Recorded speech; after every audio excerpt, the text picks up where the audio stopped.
Hi, it's Andrew from Talking ESL here again with the second in the series of introducing teaching tenses. So again, as we explained in the first video, this aims to take you away from the textbook to teach tenses in a way that people can use them to become language users rather than grammarians, and to get away from the grammar McNuggets that often happen in textbooks.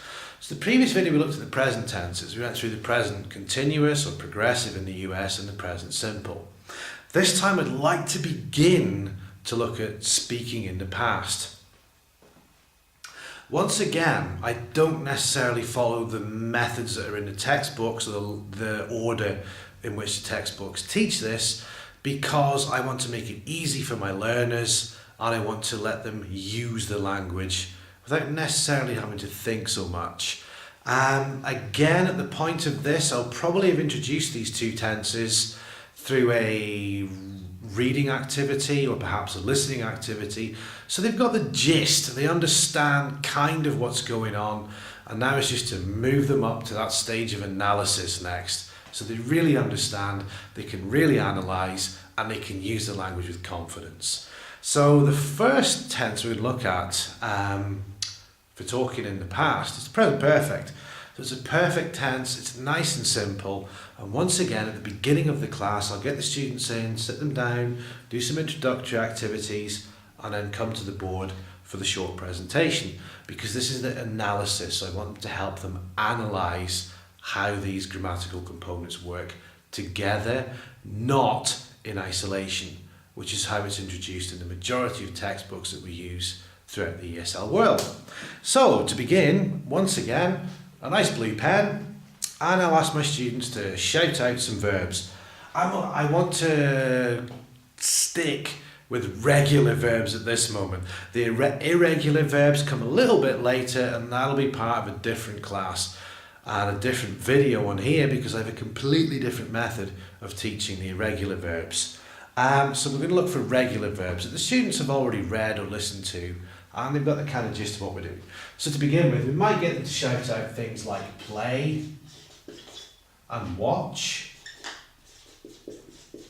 And then around the room a little bit more, we might get things like listen and like.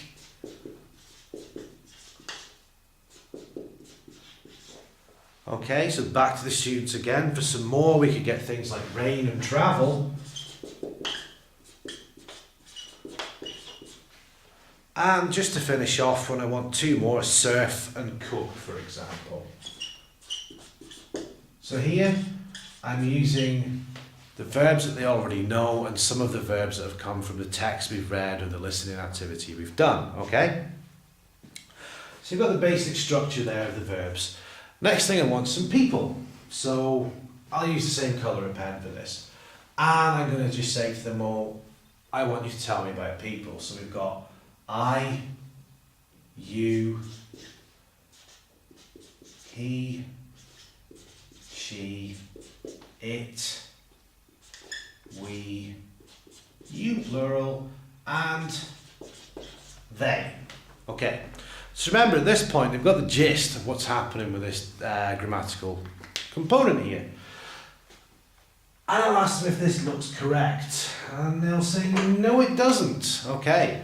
So, what do I need to put in? Bear in mind these are regular verbs, and I'm going to use the third column of the verbs. We're going to add ed. They already know this. So I played, watched, listened, liked, remembering to emphasise it. We just add a D because the verb ends in an E. Rained, travelled with L-E-D. If we're using the UK English variety, or just ED if it's the American variety, surfed and cooked. Okay. Now, okay, this looks good so far, but it's not quite what they've seen in the book or the reading activity, or not quite what they've heard in the listening. There's a component missing. What is it? Well, it's the verb to have, which here is being used as what we would call an auxiliary verb, so a helping verb. It helps to convey the meaning. So again, around the classroom to elicit the parts of the verb to have. So have, I have, you have, he has, she has, it has, we have, you have, and they have. So now we've got a little structure here. I have played, you have watched, he has listened, she has liked, etc. To finish it, we just need to put something on the end. So again, with play, it's normally going to be, I have played football. You have watched television. He has listened to music. She has liked. Ooh, liked's interesting. What could she have liked? Her holiday?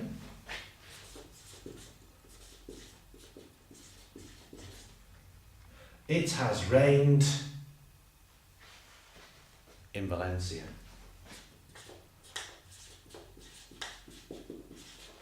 We have travelled to Paris. You have surfed in the sea, because they're all thinking surf the internet, so another variety of this word.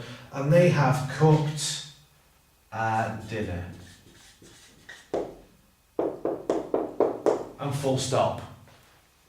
Because that's it. There's nothing more. Okay? You make it perfectly clear here that we do not use a time phrase like yesterday. No, it's not usable in this. So it's at some time in the past, in your life, in general.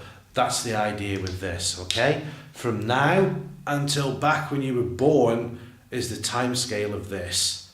It's not specific, it's general. Key concept. Now, that's normally taken maybe 10, 12 minutes in the class, and we want to make it negative. So, I have not played. You have not watched television. He has not. She has not. It has not. We have not. You have not. They have not. And if you want to teach the contraction of not, you can always put the nt on the board as well, because that's how people speak. Okay, so we have this now, we've got the negative. We also need to form, as always, the interrogative. And if you remember from the previous video, where we did some inversion of I am to am I, and we remind the students of this with the present continuous, we did this, they'll get the pattern. And we'll come to, have I played football? Have you watched television? Has he listened to music? Has she liked a holiday, for example? Has it rained in Valencia? Have we travelled to Paris? Have you surfed in the sea? And have they cooked dinner? Okay? At this point, depending on the group and what you want to add to it, you can also add the little word here, ever. There's no real big difference in meaning, but it confuses the students sometimes. Oh, what's all this have I ever thing? Have I, and then the verb, have I ever. The verb is still talking about this time from the present to when you were born. It's the past in general, okay? So the answers they're going to need to this, and I will try to elicit the answers, the yes answer, the no answer from the students, but it's going to be, in this case, yes, I have, and I'm going to put no, I haven't, with the contraction, which I could have mentioned before. At this point, once again, I'll go around the classroom and I'll ask questions individually to the students in no particular order, just to keep them on their toes. So, have you played football? Yes, I have. Have you travelled to Paris? No, I haven't. Okay? And then we take it a stage further to introduce the third person, because that's generally the most difficult part with the yes, he, she, or it has, and no, he, she, or it hasn't. And again, I'll go around the classroom and I'll ask one person, have you travelled to Paris? Yes, I have. Okay. Has he travelled to Paris? Yes, he has. Have you listened to music? Strange person, but no, I haven't. Okay. Has he listened to music? No, he hasn't. And we keep the dialogue going in this way, mixing the verbs and mixing the parts of the auxiliary verb to keep asking the questions so this really gets fixed in the student's minds. They can see the grammar here quite clearly, they can analyse it, now they can use it with confidence. And that's the key thing to teaching people to be language users, is that they can use it with confidence. And this method is really quick and really simple, and it really works. But that's not the only way to talk in the past that I would normally introduce in this class, because this is quite quick, it's quite easy to do, and a perfect tense generally translates to Romance languages. So if you've got the luck to be teaching in Europe, it's a reasonably easy one to get them to understand, okay? What I would generally do now is clear this from the board, so a short interlude while I clear this from the board.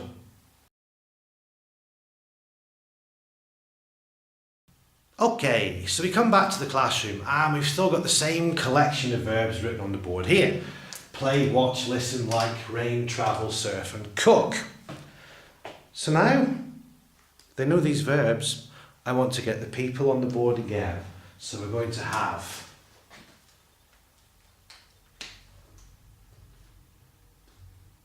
I play, you watch, he with listen, she with like, it with rain, we with travel, you plural with surf again, and they with cook. Okay. Now we need to put these into the past. This time we're going to go to the second column that they always get taught in school in their verb conjugation list of English, but luckily these are regular verbs, so it's really quite straightforward. I, once again, played, watched, listened, liked, emphasising that we only had the D because like ends in an E, rained, travelled, again, LED if we're using the British variety, ED for the Americans, surfed and cooked. Now I explained to them that this time we're not going to use the verb to have here. There's no auxiliary, there's no helping verb. This time I'm going to be specific. With the previous examples, it was the whole time in the past, connecting the past to the present. This time we're looking at a specific point in the past. So we're going to use words to do this. And again, I'll ask them for words that they've read in context in the reading that we used or the listening activity that we did to give them the gist of how these tenses work before we move up to the analysis and the systemization of the grammar. So hopefully they'll come up, going around the room again to listen to the words, to get them to tell me things with things like yesterday, for an example. So I played yesterday. Or an alternative to doing it this way, if we want to form complete sentences, we can add an activity or something here. So I played, that's going to be football. You watched TV. He listened to music. She liked her breakfast. It rained in Valencia. We travelled to Prague. You surfed, and now we'll go for the internet. And they cooked outside. Okay. So again, we can get these words from the students, elicit the answers from them, so they continue to build these structures and analyse them, so they have them available to use with confidence as language users. And then as before, we took the word yesterday, okay? We watched TV, it might be something like, they might say, last week. full stop. Again, if they don't know these or they can't remember them, obviously you can explain them to them as they go along, because the idea is it's a continuous process of building an evolution towards analysis of the language. Once you've given last week, the next one they normally come up with will be last month. So he listened to music last month. Okay. She liked her breakfast. Well, when did she like her breakfast? Probably this morning. Given that most classes that I teach don't happen in the morning, this is in the past. It rained in Valencia, and this is actually true. An hour ago. We're in December, it's approaching Christmas. It's really rainy and really cold. And people always think that Spain's really hot. This week it's not, hence the jumper. And there's heating on. So it's really quite cold. We travelled to Prague, we might say, last year. You surfed the internet, well, probably at the weekend. And the final one, they cooked outside last night. Given what I said about the weather here, they were very brave.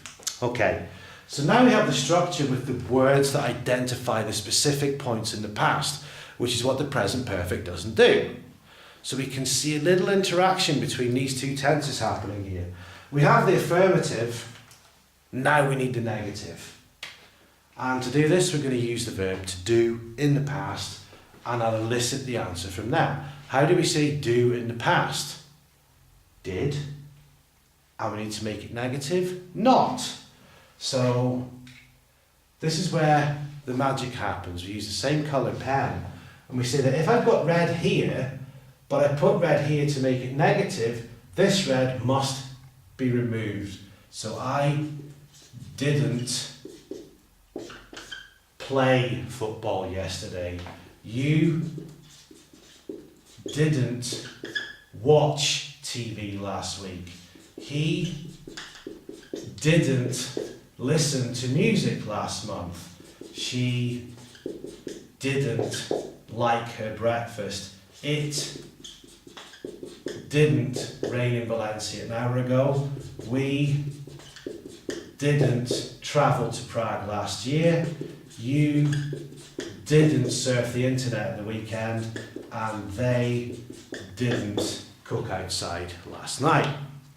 So now we have the interrogative. Again, positive, then positive, then negative, followed by the interrogative, which comes next, which again is a verb to do in the past, which gives us did. Did I play football yesterday? Did you watch TV last week? Did he listen to music last month? Did she like her breakfast this morning? Did it rain in Valencia an hour ago? Did we travel to Prague last year?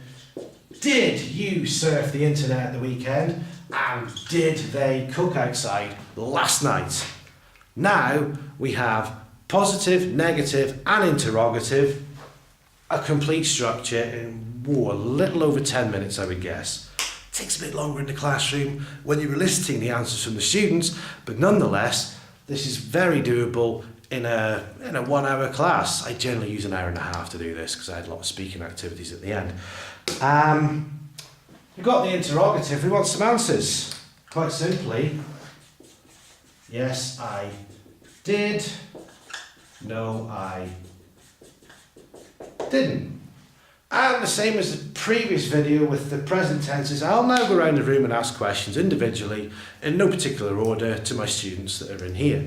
So for example, it will be, did you play football yesterday? Yes, I did, or no, I didn't. Did it rain in Valencia an hour ago? Yes, it did, and no, it didn't, etc. Okay? The second part of this activity is to introduce the third person, which is really simple with this, obviously. Yes, he did. No, he didn't. So, did you play football yesterday? Yes, I did. Did he play football yesterday? Yes, he did. Again, to get them thinking, because the third person is normally quite complex in English. With this, it's not, so it's a good one. And we've got this distinction between specific times in the past and with the present perfect tense before the general past, okay? This can carry on the speaking activity for another couple of minutes just to embed this in their brains. What we can then do is to put this into the two tenses together to make it real, to put it in context, to come away from this sort of grammar McNuggets teaching. To do that, what I would generally do is clear the board, because most people, if they're really fairly diligent, will have written some of this down in the past they don't understand. Some of them may even copy it all together. And I'll ask a question. For example, have you ever played tennis? Okay, so to the student sitting over here, have you ever played tennis? Oh, yes I have. Okay, supplementary follow-up question, which will be, when did you play tennis? So when did you play tennis? I played tennis last week. Okay, so now it's evident, we can see the distinction between asking a question about any time in the past and something specific. And it's the way people naturally speak. So we use the perfect tense to talk about the general, connecting the past to the present idea, and the past simple to talk about a specific time in the past. What I will then do is carry on asking questions like this around the classroom, and then I'll give the students an oral activity that I've prepared with some prompts so they can interrogate each other using the present perfect and the past simple and begin to analyse how this works with a view to being language users, not grammarians. So when the moment they come in to speak, it comes out fluently, because that's what I want. So I hope you found that useful. That's the second of these introduction to tenses teaching videos. As always, if you have any comments, please write them below. If you have any questions you would like to get in touch, because I want these to be participative, I'd like to be speaking to somebody else in this room, not just a video camera.